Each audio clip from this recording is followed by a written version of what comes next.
اللہ جل مجدہ کی توفیق سے میں نے سورہ آل عمران کی آیت نمبر 13 سے آیت نمبر 18 تک کا حصہ تلاوت کیا ہے۔ آج اللہ جل مجدہ کی توفیق سے ان آیات کریمہ کے اس باطنی معنی کا بیان شروع کر رہے ہیں۔ اللہ رب العزت نے ارشاد فرمایا، ظاہراً غزوہ بدر کے اس عظیم معرکے کی طرف اشارہ کرتے ہوئے کہ وہ جو دو لشکر آپس میں لڑے تھے اور نبرد آزما ہوئے تھے۔ بدر میں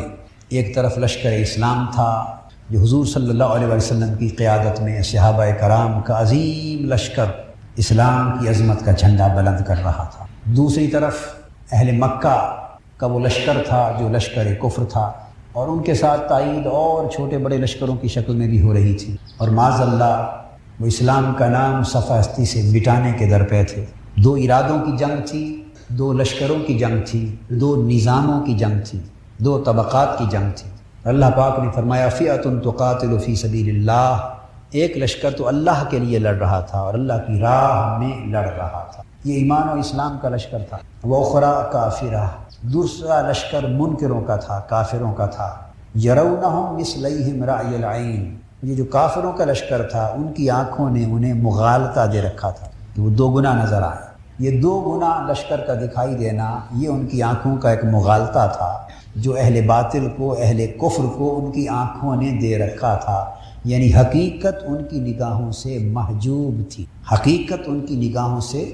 مخفی تھی، محجوب تھی، چھپا دی گئی تھی، وہ حقیقت کو دیکھنے کے قابل نہ تھے، اور آنکھوں نے جس مغالطے میں انہیں مبتلا کر دیا تھا وہ اسی کو حقیقت سمجھ کر اس کے پیچھے لگ گئے۔ پھر ارشاد فرمایا، واللہ یؤید بنصرہ من یشاء، پھر اللہ اپنی مدد سے جس کی چاہتا ہے تائید فرماتا ہے۔ حق کا لشکر عدداً قلیل تھا، یعنی اس کی قوت ظاہراً تھوڑی تھی، کم تھی۔ باطل کا لشکر، کفر کا لشکر عدد میں، ساز و سامان میں، وسائل اور اسباب میں زیادہ تھا، بڑا تھا، مگر اللہ پاک نے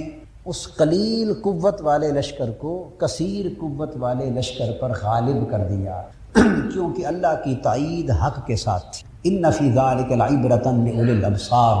اور آخر پہ فرمایا کہ اس واقعے میں اور اس بیان میں، اس واقعے میں اور اس بیان میں آنکھ والوں کے لیے بڑی عبرت ہے۔ اولی الابصار کے دو معنی کیے جاتے ہیں، عقل والے کا معنی بھی کیا جاتا ہے کہ عقل والوں کے لیے بڑی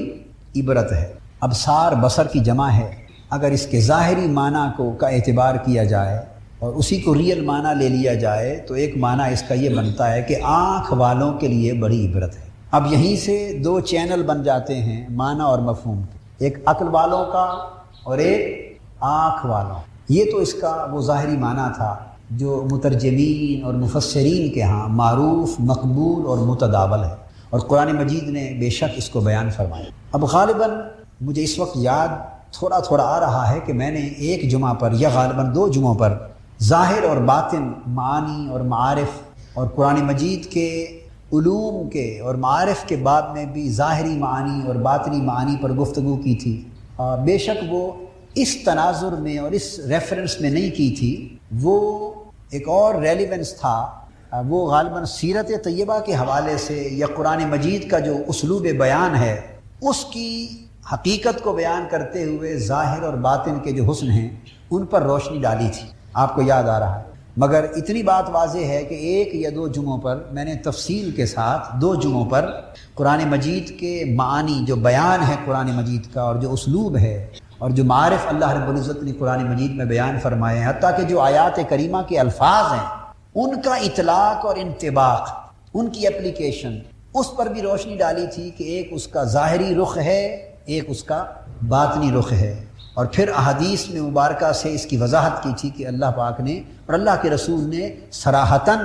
احکام الہیہ کو اور احکام قرآنی کو، حتیٰ کہ احکام سنت کو بھی ظاہر اور باطن کے دو دو معنی پر تقسیم فرمایا، مگر صرف یہ کہ آپس میں ان کا کوئی ٹکراؤ اور تضاد نہیں ہو۔ اب آپ اس بیان کو اگر اس کے ساتھ متعلق کر لیں، وہ جو دو جمعہ پر بیان ہوا، ظاہری اور باطنی معانی کا جو ریلیونس ہے اور اس کی جو اہمیت ہے، اس کو اب اس آگے جو تفسیر کرنے والا ہوں اس کے پس منظر میں اس کو بھی لے لیں، اور اگر آپ تسلسل کے ساتھ اس بیان کو سننا چاہیں تو بہتر ہوگا کہ وہ کیسٹ جن میں ظاہر اور باطن کے معانی اور قرآن مجید کا اسلوب بیان وہ ذکر ہوا ہے اس کو بھی سن لیں ایک ریلیونس میں، تاکہ یہ اہمیت آپ پر واضح ہو جائے کہ معاذ اللہ یہ کوئی تعویل فاسد نہیں ہے، اور یہ ائمہ کرتے رہے ہیں تابعین تبع تابعین کے وقت سے، اولیاء کبار، ائمہ امت، اکابر امت، عرفاء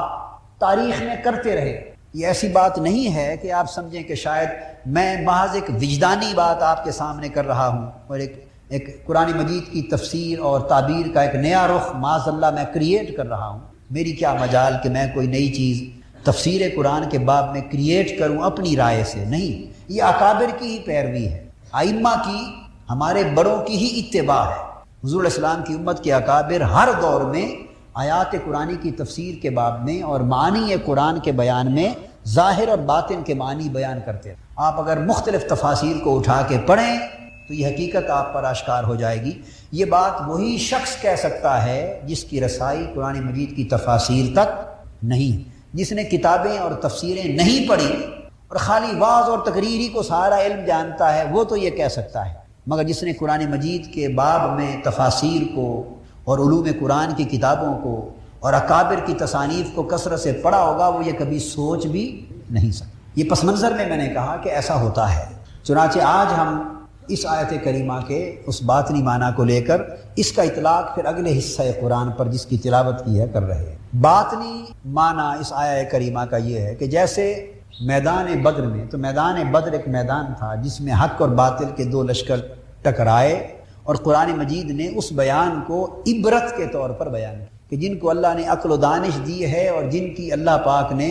آنکھوں کی حقیقی بصیرت اور بینائی جن کو عطا کر دی ہے، اور وہ آنکھیں رکھ کر بھی اندھے نہیں ہیں۔ ہم میں بہت سے ایسے ہیں ہم لوگ کہ آنکھیں تو جڑی ہوئی ہیں ہمارے چہرے میں، مگر آنکھوں کے باوجود ہم بینا نہیں۔ خالی آنکھوں کا رکھنا بینائی پر دلالت نہیں کرتا۔ قرآن مجید نے کہا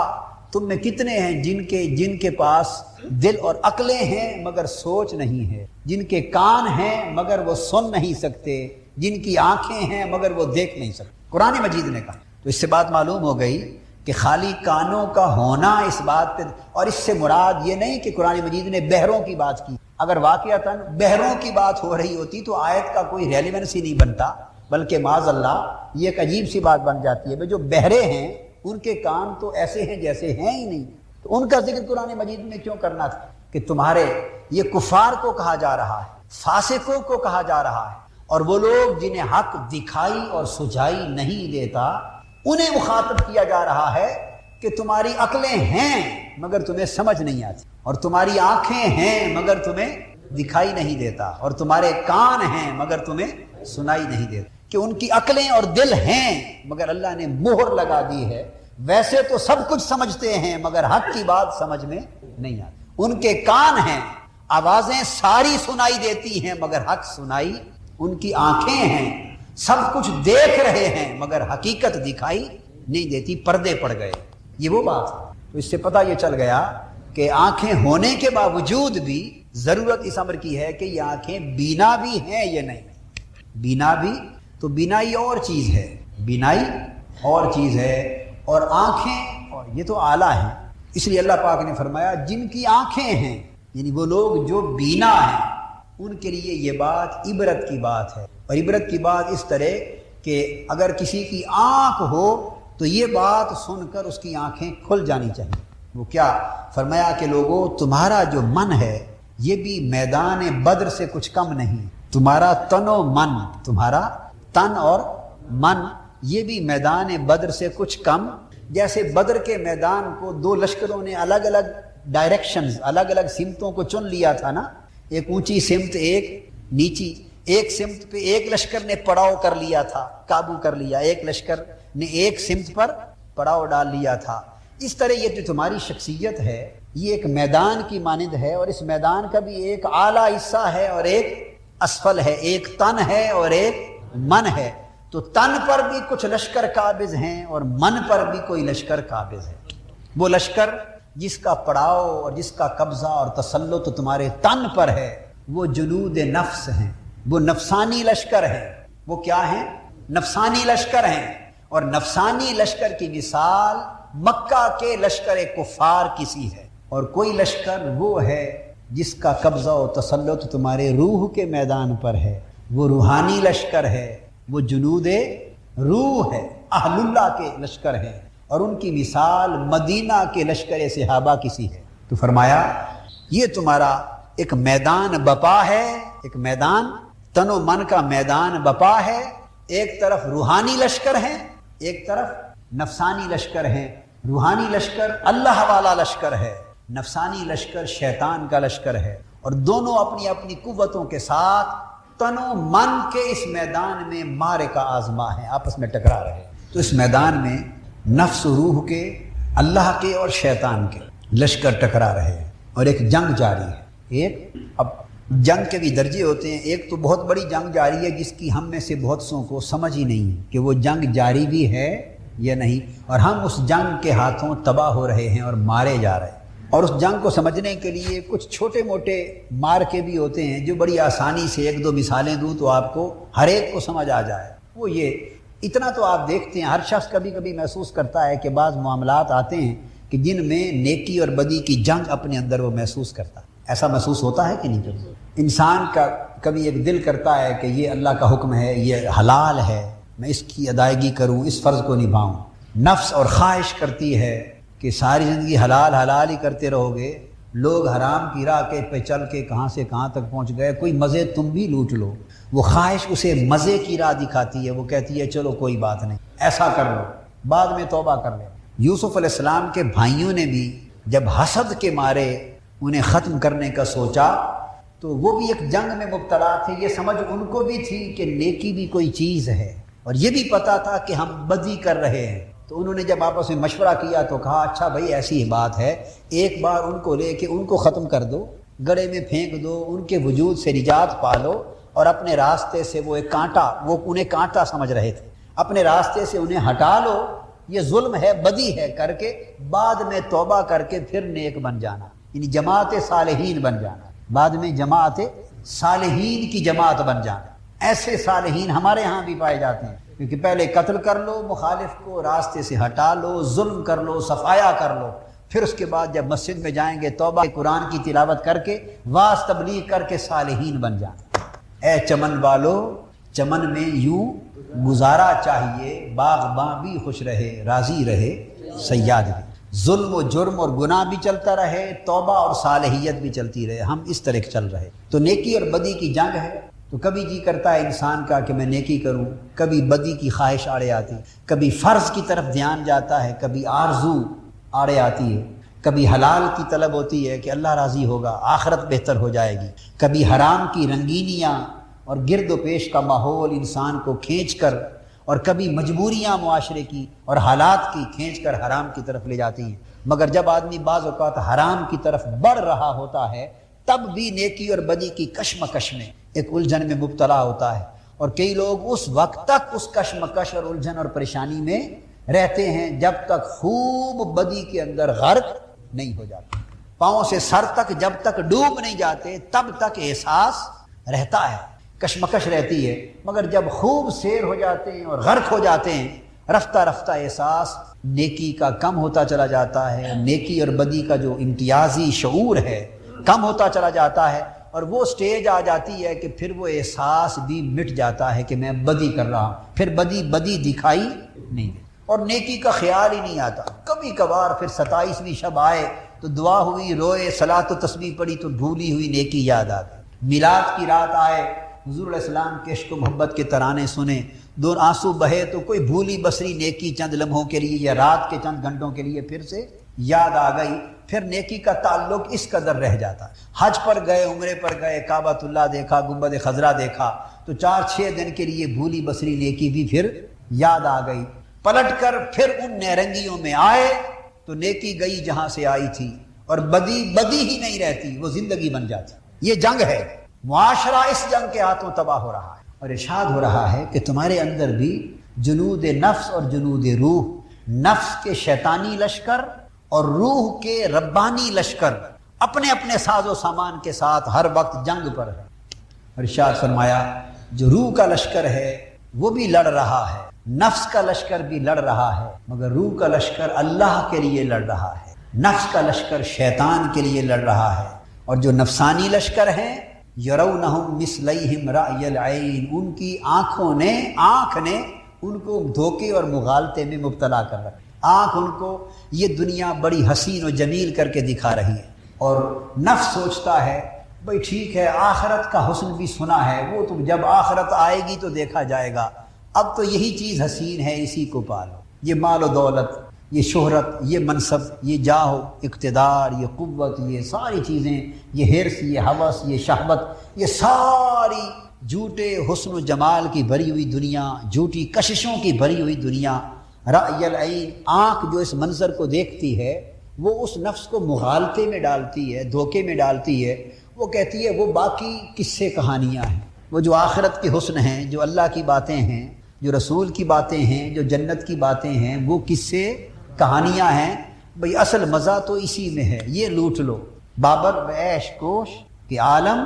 دوبارہ نیست، عیش کر لو، یہ زندگی دوبارہ نہیں آئے گی۔ تو فرمایا یرونہم مثلیہم رأی العین، یہ دو گنا کر کے دکھاتی ہے آنکھ، یہ تو بڑا حسن ہے، دیکھو بڑی عزت ہے، بڑا جمال ہے، بڑا جاہ و جلال ہے، بڑا کمال ہے، کیا زندگی ہے، کیا عیش و آرام ہے، کیا خوب مزہ ہے، کیا لذتیں ہیں، کیا راحتیں ہیں، کیا آسائشیں ہیں۔ یہ دو گنا کر کے آنکھ ان مناظر کو دکھاتی ہے اور نفس کو یہ چیزیں لبھا جاتی ہیں، اور نفس ان کے ہاتھوں بک جاتا ہے۔ ایک تو نفس کے پاس نفسانی جو لشکر ہے، شیطانی لشکر، ایک تو اس کے پاس اپنا ساز و سامان، اپنا مال اسباب اور اپنی قوت اور اپنی طاقت ہی بہت زیادہ ہے۔ ایک تو اس کی اپنی طاقت بہت زیادہ، لشکر بہت بڑا ہے نفس و شیطان کا، اور ایک آنکھ کے مشاہدے نے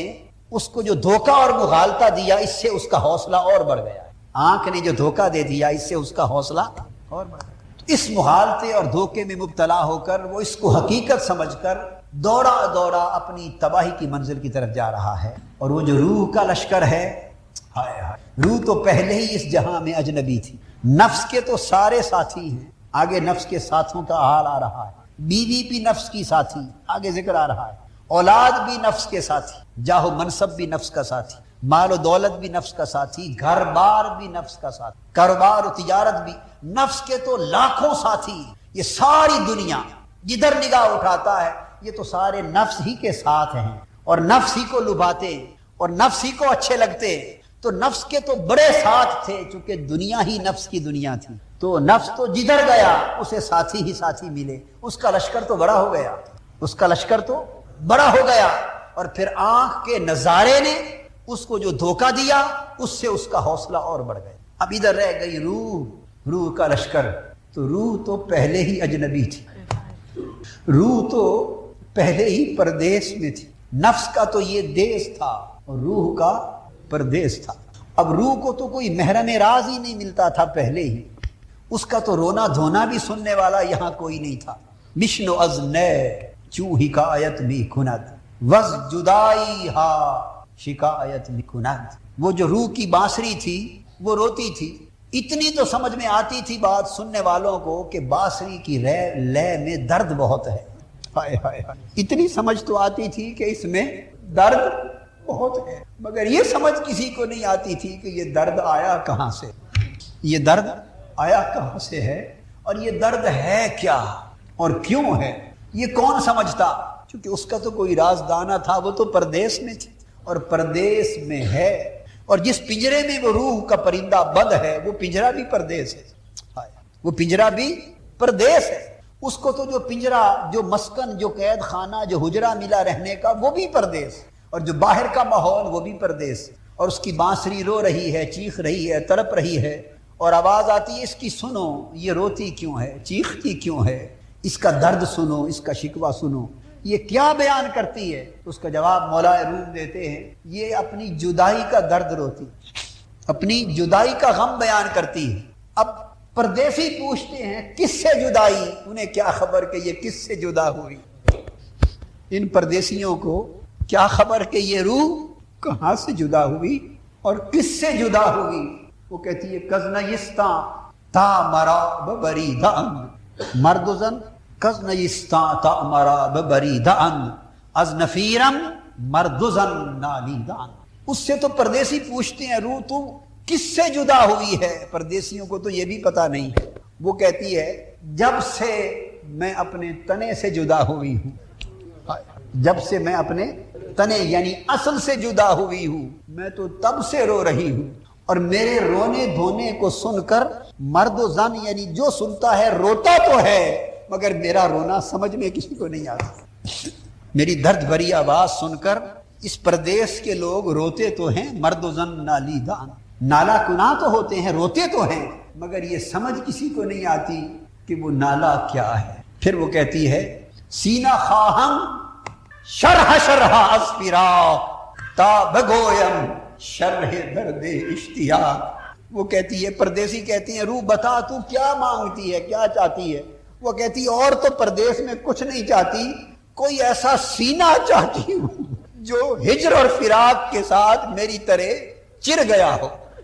ایسا سینہ چاہتی ہوں جس کو ہجر اور فراق کی آگ نے جلا کر خاکستر کر دیا ہو،